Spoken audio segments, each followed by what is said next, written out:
Good morning student. हमारा subject home science में second chapter चल रहा था। सेकंड चैप्टर में कुछ टॉपिक मैंने करा दिए हैं। अब जो हमारा टॉपिक आज स्टार्ट होगा वह है मितव्ययिता, यानी कम खर्च करना। तो हमारा परिवार व्यय का केंद्र है। यहाँ पर जो परिवार के सदस्य रहते हैं उनकी आवश्यकताओं की पूर्ति के लिए कुछ ना कुछ व्यय किया जाता है। तो परिवार के सदस्यों की आवश्यकताओं की पूर्ति के लिए हम क्या करते हैं? व्यय करते हैं। व्यय कहाँ से होता है? जो हमारी परिवार की आय होती है। परिवार की आय यानी जो परिवार के सदस्य होते हैं, परिवार का मुखिया या अन्य सदस्य हो सकते हैं जो क्या धन अर्जित करते हैं, और जो परिवार के सदस्य होते हैं उस धन पर क्या रहते हैं? आश्रित रहते हैं। तो जो परिवार के सदस्य हैं उनकी आवश्यकताओं की पूर्ति के लिए हम क्या करते हैं? अपनी आय का व्यय करते हैं। अब जिस हम आय का व्यय कर रहे हैं हमें किस प्रकार से व्यय करना है? तो मितव्ययिता से आशय है, यानी मितव्ययिता का अर्थ है कम खर्च में अधिक संतोष प्राप्त करना। क्या करना? कम खर्च में अधिक संतोष प्राप्त करना क्या कहलाता है? मितव्ययिता कहलाता है। ठीक है। और मितव्ययिता का अर्थ एक और है अपव्यय से बचना, यानी बेकार के खर्च से बचना भी क्या कहलाता है? मितव्ययिता कहलाता है। एग्जाम्पल के लिए उदाहरण मान लीजिए, हमें एक वस्तु कितने रुपए में प्राप्त हो रही है? 6 रुपए में प्राप्त हो रही है। तो उस पर हम 7 रुपए खर्च ना करें, या एक वस्तु जो हमें एक पेन जो है वो हमें 5 रुपए में मिल रहा है, ठीक है, और दूसरी शॉप पर अगर हमें कितने में मिल रहा है? 6 में मिल रहा है, तो हम 6 वाला पेन ना खरीद कर हम 5 रुपए वाला पेन खरीदेंगे, तो वह क्या कहलाएगा? मितव्ययिता कहलाएगा। यहाँ पर हमें संतोष, सुख की प्राप्ति भी होगी। मितव्ययिता का अर्थ कंजूसी करना नहीं है। क्या है? कम खर्च में अधिक संतोष प्राप्त करना क्या कहलाता है? मितव्ययिता का अर्थ कहलाता है। ठीक है। अब इसमें हम देखेंगे मितव्ययिता करने के लिए कुछ सुझाव या नियम दिए गए हैं। हम मितव्ययिता कैसे कैसे कर सकते हैं? तो मितव्ययिता के कुछ सुझाव दे रखे हैं। पहला है वस्तुएं खरीदने के उचित स्थान। वस्तुएं खरीदने के उचित स्थान, यानी कि जो वस्तुएं हैं उनके खरीदारी की हमें उचित स्थान की जानकारी होनी चाहिए। उचित स्थान माने कि जो वस्तुएं हैं वह हमें पर उच्च क्वालिटी, यानी उच्च क्वालिटी की और सस्ते दामों में उसकी उपलब्धता हो सके। तो जब हमें खरीदारी के उचित स्थान का ज्ञान होगा तो हम मितव्ययिता कर पाएंगे, यानी अधिक खर्च से हम बच सकते हैं। तो पहला जो सुझाव है, उपयोग है, क्या है मितव्ययिता का? वस्तुएं खरीदने का उचित स्थान हमें प्राप्त होना चाहिए। यानी कहने का अभिप्राय यह है कि प्रत्येक वस्तु जो है उसका एक निश्चित स्थान होता है और इसकी जानकारी हमें समय और धन की भी बचत होती है। हमें उचित वस्तु खरीदने का ज्ञान होगा तो हमें पता होगा कि कौन सी वस्तु किस स्थान पर मिलेगी, जिससे क्या हमें कम दामों में भी मिल जाएगी और हमारा समय का भी बचत होगा। यानी वस्तुओं के उचित स्थान का यदि हमें ज्ञान होगा तो हमारा समय का भी बचत होगा और धन की भी बचत होगी।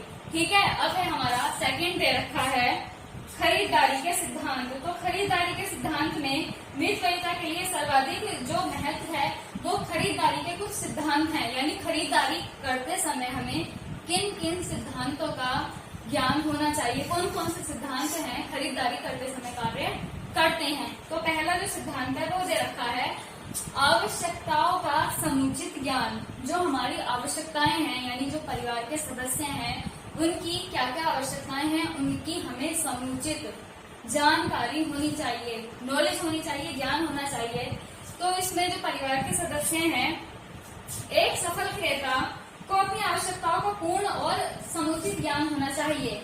क्या क्या उसके परिवार के सदस्यों की आवश्यकताएं हैं?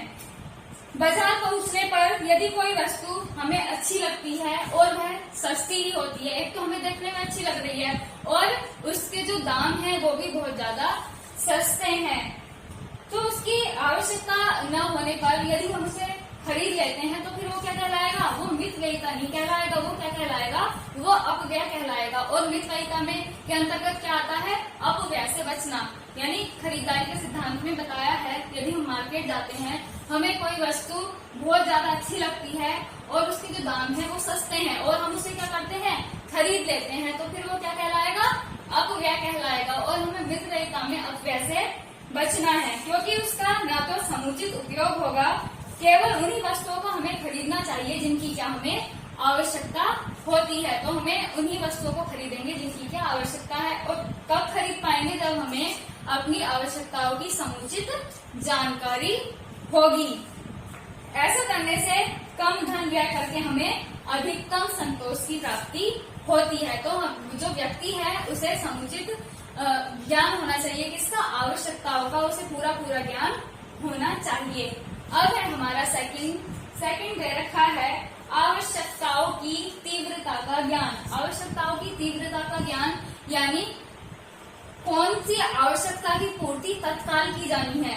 तीव्रता माने तत्काल, यानी तुरंत किन किन आवश्यकताओं की पूर्ति की जानी है। तो आवश्यकताओं की तीव्रता का ज्ञान भी क्रेता को होना चाहिए। क्रेता यानी जो मार्केट गया है, खरीदारी करने गया है, क्योंकि हम क्या देख रहे हैं, खरीदारी के सिद्धांत, तो उसे क्या होना चाहिए, आवश्यकताओं की तीव्रता का ज्ञान होना चाहिए।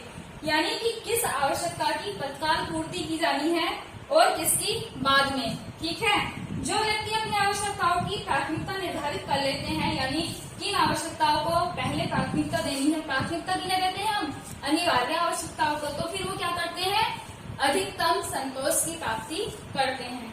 अगला जो सिद्धांत है, अगला सिद्धांत दे रखा है उचित मूल्यों की वस्तुओं की प्राप्ति का स्थान, यानी जो वस्तुएं हैं उचित दामों पर, उचित मूल्य पर कौन से स्थान पर मिल सकती हैं, उनकी प्राप्ति की जानकारी।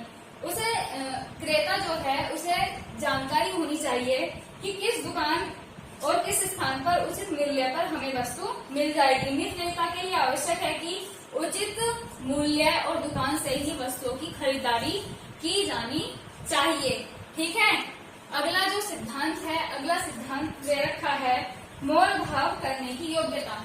मोल भाव करने की योग्यता, बिल्कुल मोल भाव करने की जो योग्यता है वो भी क्रेता के अंतर्गत होनी चाहिए। आजकल का जो युग है देखने को मिलता है, हम मार्केट में जाते हैं, कुछ दुकानदार तो होते हैं कि वस्तु का 2 गुना दाम बताते हैं, है ना। हमने पूछा, किसी कपड़े की दुकान पर गए, उसने डायरेक्ट कोई जो कपड़ा है वो 1000 का बता दिया, और यदि जो क्रेता है कुशल है तो दाम करते करते कम करते करते वो 500 पर आ जाएगा। तो उसने 2 गुना दाम बताया, 500 में दे दी, 1000 रुपए बताए थे। तो मोल भाव करने की भी योग्यता होनी चाहिए। और कुछ क्रेता ऐसे होते हैं कि किसी दुकान पर चले जाते हैं और जितना जो विक्रेता है दुकान वाला दाम बता देता है, 1000 रुपए बताए और 1000 दे दिए। तो क्रेता को मोल भाव करने की भी योग्यता उसके अंतर्गत होनी चाहिए। ऐसे दुकानदारों से वस्तुएं खरीदने के लिए अनिवार्य रूप से मोल भाव करना चाहिए, जो क्या वस्तुओं के 2 गुना दाम बताते हैं। तो यह योग्यता क्रेता के अंतर्गत होनी चाहिए। उचित यह है कि हम क्या करें, दुकानों पर लिखा हुआ होता है 1 दाम, तो हमें 1 दाम की जो दुकानें होती हैं वहीं से ही वस्तुएं खरीदनी चाहिए। अगला सिद्धांत दे रखा है अपव्यय से बचना। अपव्यय से बचना यानी फिजूल खर्ची से बचना। मितव्ययिता का अर्थ ही क्या है, अपव्यय से बचना, फिजूल खर्ची से बचना और कम खर्च में अधिक संतोष की प्राप्ति करना। तो अगला सिद्धांत है अपव्यय से बचना।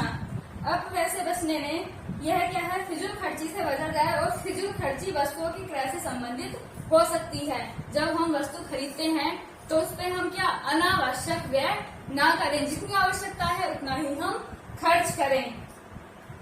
वस्तुओं की सुविधाओं के अनावश्यक उपयोग से भी, जैसे क्या आवश्यकता होने पर बिजली, पानी, ईंधन का प्रयोग नियंत्रित करना चाहिए। यह भी क्या है, अनावश्यक व्यय से बचना। जैसे कि हमारा बिजली है, पानी है, ईंधन है, इस पर हम अनावश्यक व्यय ना करें, जितनी आवश्यकता है उतना ही व्यय करें।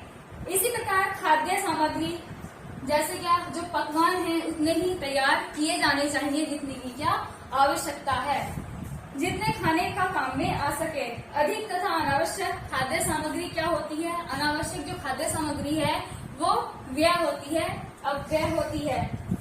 उस पर होने वाला व्यय जो नुकसान है वो भी इसमें सम्मिलित होता है। तो ये थे खरीदारी के सिद्धांत। मितव्ययिता जो हमारा टॉपिक है ये कंप्लीट हो गया है। ठीक है। और इसमें साथ के साथ जो बहनें हैं वो नोट्स बनाती रहेंगी। आज के लिए इतना ही, धन्यवाद।